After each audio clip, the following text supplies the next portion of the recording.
মিষ্টি। এটাকে বয়েল করতে দিয়েছি, ততক্ষণ আমি তারপরে মাখিয়ে এটাকে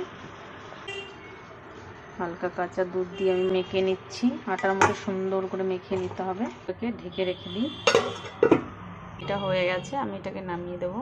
তো আমি এটা হাত দিয়ে 2 হাত দিয়ে আমাকে করতে হবে। তো আমি ক্যামেরাটা তো আমি দেখো এইভাবে গোল গোল করে বানিয়ে নিই, ঠিক আছে।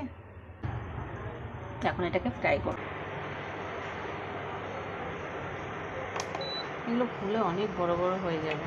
দেখো, এই দেখো, খুব ভালোই লাগবে, মজাদার। গরম করে নিতে হয় চাশনিটাকে। চলো এইখানে, আর এগুলো একটু কালো। তো চলো তোমরা খাবে তো নাও। তো আমার ছেলে সত্যিই খুব পছন্দ করে, ও খাবে, মিনিটে মিনিটেও শেষ করে দেবে এগুলোকে। দারুণ।